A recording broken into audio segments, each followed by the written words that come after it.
Brandy Martin to come and introduce today's speaker. Oh, sorry. Go ahead, Martin. I don't know who the Brandy guy is. Well, I didn't call you Dean, so, you know. That's fair. Well, as I get my notes out here to introduce our guest speaker today, I did want to start with a couple comments. First off, no, I have not retired. Today was actually camouflage day for us at the detachment, and I figured that wasn't appropriate to introduce our speaker today, so I went with my civilian camo.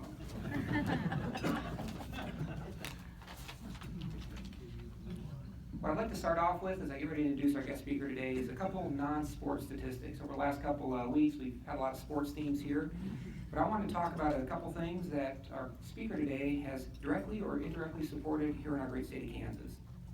These numbers I'm about to read off to you come from the Department of Child and Families for the most recent month, which is posted on our website for December of 2016. Did you know that 297 kids were reunited with families? So they're young boys and girls that have been removed from the home for various reasons. Also, during the month of December, 68 kids were adopted by families. So young boys and girls that didn't have homes now have homes. Centuries ago, John Banyan, a Baptist minister, wrote these words that are just as meaningful today as they were in his day. You have not lived today until you have done something for someone who can never repay you. Today we have someone who daily experiences those words. So I'm very pleased to introduce a fellow E-Club Rotarian from District 5670, Brandy Veatch. Brandy is a regional manager for Care Portal. She and her husband Laird are from Manhattan, and while not at work, they stay very busy with their 4 children.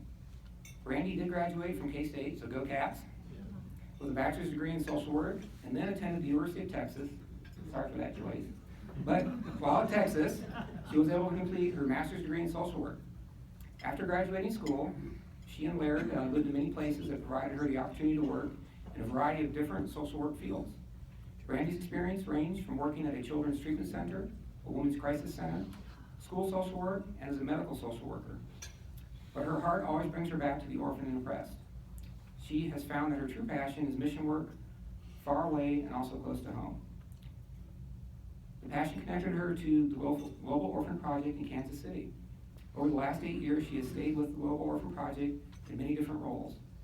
Through this organization, she leads annual trips to Haiti, and in 2016, in September actually, she had the honor of bringing the Care Portal to her home community here in Manhattan, as well as surrounding counties.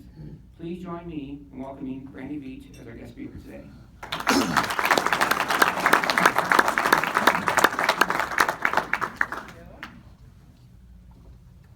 Well, thank you, Sean, for the introduction, the invitation, and thanks for having me. I'm sorry about the University of Texas, but the alternative was the University of Kansas, and so I decided to go far away.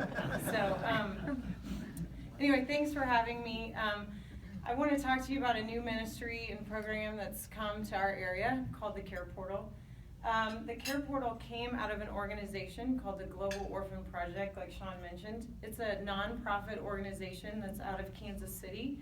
It was started by 2 entrepreneurs, Mike and Beth Fox, that simply went on a mission trip to Thailand, fell in love with children there, and thought, we need to do more. We need to go home and do more for children and families in crisis. So out of that mission, birthed the Global Orphan Project. They have been in existence for about 14 years. It used to be called C3 Missions, if you've ever heard of that. So with the model of the Global Orphan Project, they partner with local churches in other countries. We're in countries all over the world: Africa, the Philippines, India, Haiti, Dominican Republic, many third world countries, where we simply walk alongside a pastor and a congregation, and we take care of the children that are in the local orphanages there. We call them villages, but for our sense, it's an orphanage. So in that, the Global Orphan Project provides them with financial support, guidance. We take trips to visit the children there. And that model has been very, very effective in countries with little resources. So out of that idea, we thought, how do we bring this concept of helping children and families in crisis back to the United States to help our children here in our communities. So out of that became the Care Portal. So the Care Portal has been in existence for about 18 months. It started in Kansas City, and we don't like to think of the children here in our country as orphans, but I tell you they are. The kids in our foster care system, a lot of them are orphans. And so our goal with the Care Portal is to simply walk alongside those children and families and support them in their time of crisis.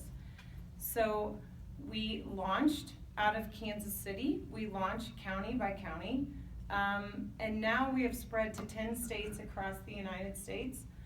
We're very thick in Kansas because it's our home hub. We're thick in the Kansas City area, the Wichita area. We've recently launched Great Bend, Hutchinson. I'm getting ready to launch Concordia. And we launched Riley County in September. So we're just about 4 months old. And we're also looking at launching Pottawatomie County as well. So as we grow, we strengthen. And I'm going to have you guys watch a little video that explains it, and then we can talk more. So.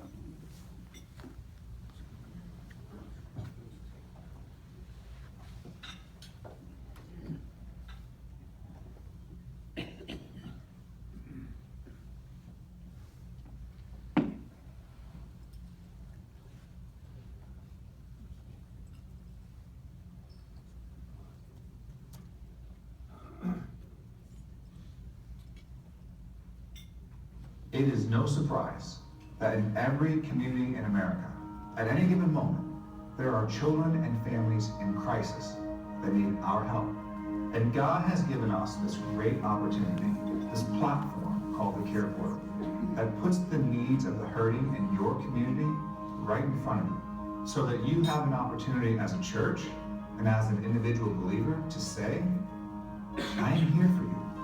There's never been in my lifetime anything that I've seen that I believe will revolutionize child welfare any more than the Care Portal. Child welfare has gotten excited about it. The churches are excited about it. And guess what? The families are being healed and helped because of it. The church and the state, while they have different roles, are really caring for the same children and families. And how much better it would be if the church and the state were to work together to ensure that the children and families were safe, were protected, and had a supportive church community to wrap around them. There's a way to understand this and make it simple, and we call that way the grid. When you talk about child welfare, from prevention, keeping the family together, or foster care, kids haven't been removed that need a temporary home, or adoption, they need a permanent home, or transition from being a 17, 18-year-old to becoming an adult. That is the spectrum of child welfare, and the church needs to get engaged across the entire spectrum.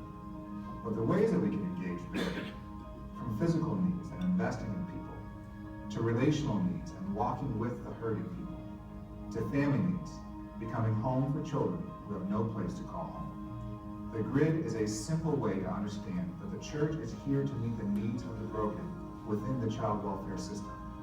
And now there is an easy way for anyone to begin. Are you willing to receive an email? The process starts with a child welfare worker logging into the Care Portal and entering the child's needs right into the system. Then, using GeoRadius technology, the Care Portal quickly sends an email with all the details to participating churches that want to help families right in their own backyard. Each church then makes their congregation aware of the need, and if a member steps up to help, the church contact responds back using the original email. The caseworker then connects the church with the child or family. It's so easy, and it's already working. See, there's nothing like going out to the field and having to deal with families and see families in the middle of crisis. And as a caseworker, you think, what if somebody could step up and help this mom so I don't have to take the next step to bring that child into the system? What if? The portal is connecting church with state, with families. So I have the blessing of being able to see these requests that some are huge, some are small, but some are huge, come about in the church step in and say, we're going to handle this, we got this. There's just nothing like it. So when the church enters this arena, the church says to government that the shift of the culture and ownership as now with us being at the table to embrace these families in a real life situation. The biggest thing when it comes to getting various organizations and people to work together in this space is honestly just getting them in the same room together. We're not asking for the church to solve the foster care crisis in America. We're asking your church to be a part of solving the foster care crisis in your zip code. Jesus met physical needs all the time. He met emotional needs, and he met spiritual needs. And when we do that, when I do that, the most amazing thing happens. I am transformed. I am transformed into the likeness of Christ because I've opened my heart and my life to those who are in need. We have an opportunity for people to say, when I was hurting, it's the local church in the name of Jesus that came to help me. Now that is exactly what Jesus did. And that is exactly what he has asked us to do.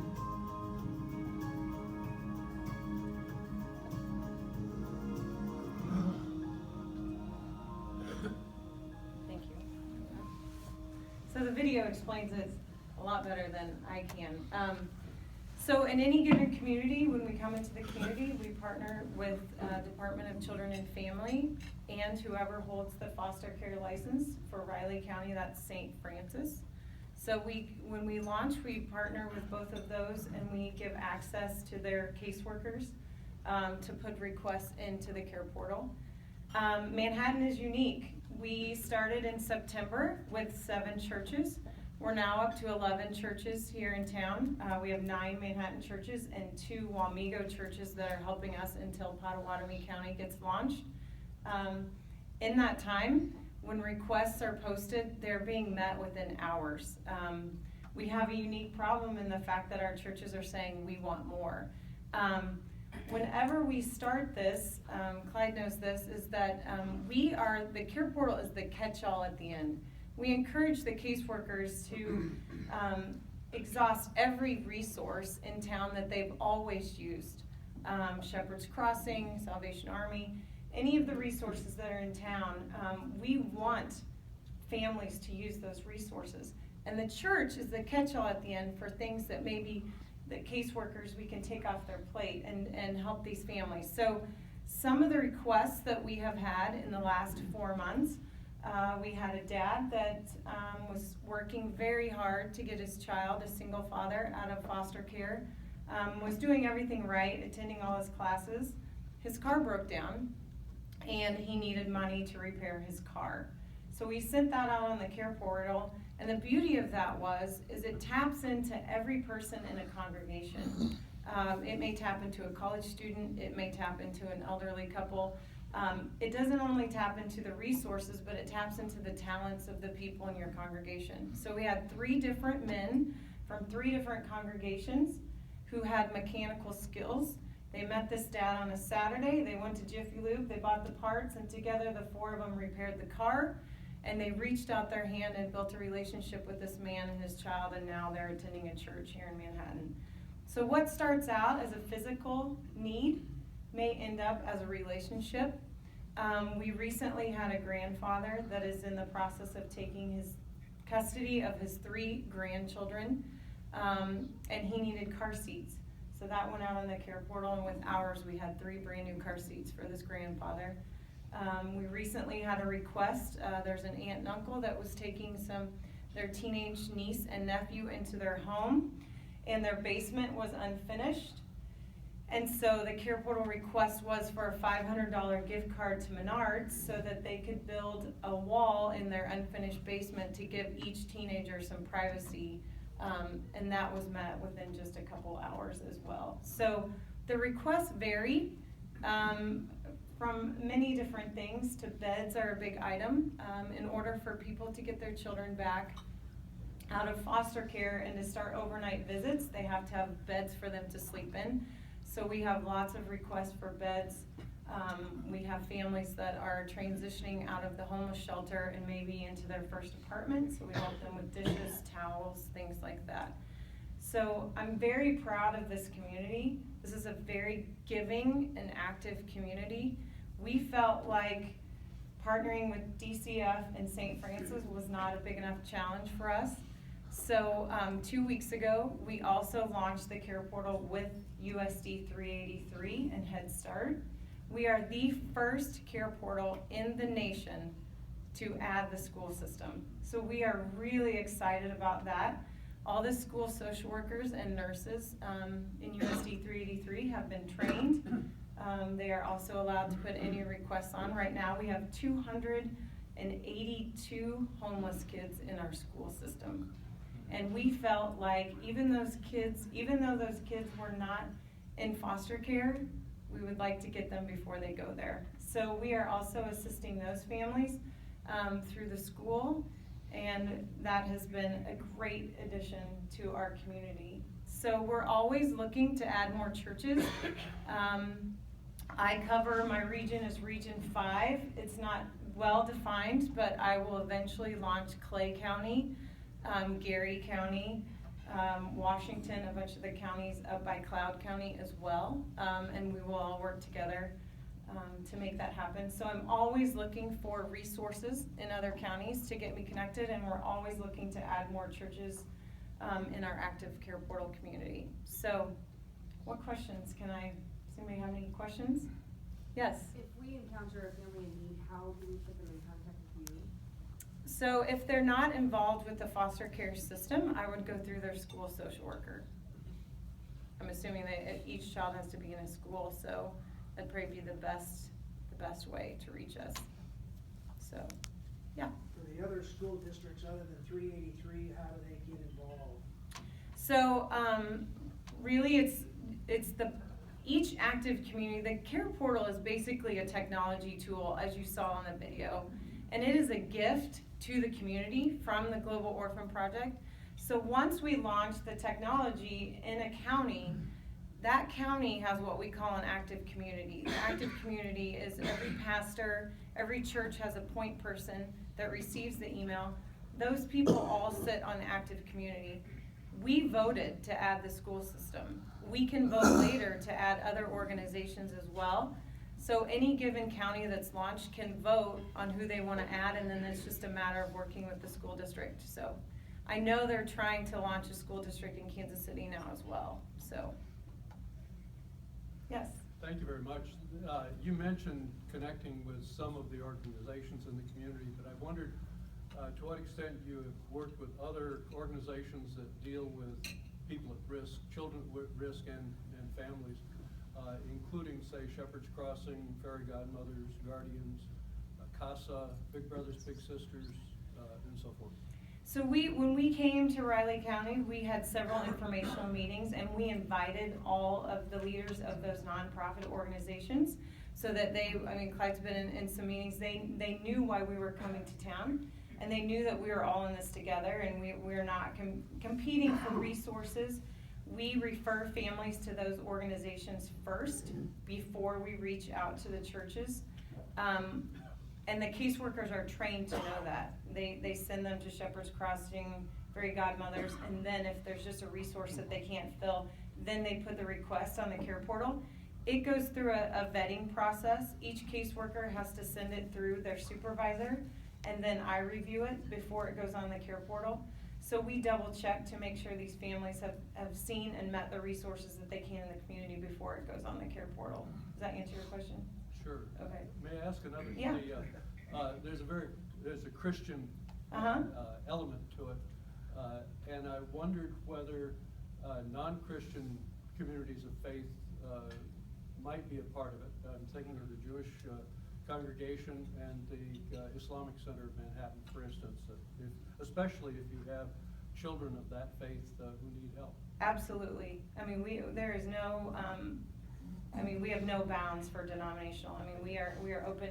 Sean had asked me earlier, if in an organization that wasn't necessarily associated with a church or, and we are in the process. We've always fallen under a church joining us. We are piloting where another organization, say like Rotary or a pilot club or something like that, can be their own group. We're piloting that, but really our mission is having the local churches But the ones you suggested would be, they're actually on my list. I have a list of people to reach out to, and all of those are welcome, yes. Thank you. Yeah. Are there confidentiality issues or releases that you all have to work with the other agencies on? Yeah, so, thank you for that question. Anytime, a family is connected with the care portal, whether it's through the school system or, DCF, they have to sign a confidentiality form, in order for the churches to come and deliver.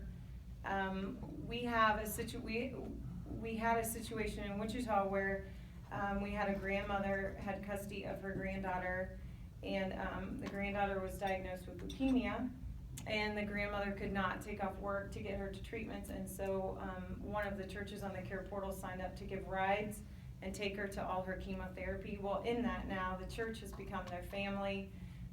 They go to church there, they invite them over for dinner, they help the grandma with babysitting and things like that. But that all started with it being a confidential member from the church, and now it's grown into a family of the whole congregation. So the beauty of it is it naturally grows. Eventually, as you saw in the video, there's tier 2 and tier 3. So right now, we only put on requests through the care portal that are to meet physical needs. If they grow into a relationship, fantastic. But eventually, as we strengthen and grow, we will be able to put relationship needs on there. Like what that looks like is the school could put a request on there saying, I have a junior in high school that needs a mentor. That's obviously not just to meet a physical need, that's to build a relationship. And so that can also go out on the care portal, and those people would have to go through a background check through the school and fill out an application for that. So. How was your organization funded? So we have national donors, private donors that donate to the care portal. But then each church that enrolls in the care portal, we ask for a $100 donation a month. It's not a requirement to be on the care portal. Obviously, we want the hands and feet of your congregation more than we want the funding. But if a church feels that they can contribute to the care portal, then they do so. If they don't, we sign them up anyway, and at any given time, if they can give later on, that's great. If not, we just appreciate the congregation being part of it, so. Great questions. Yes? You talked about internet access. Are there communities in Kansas that do not have internet access? So there's limitations there to contact them and reach out. You mean for the caseworkers? Just for the program in general?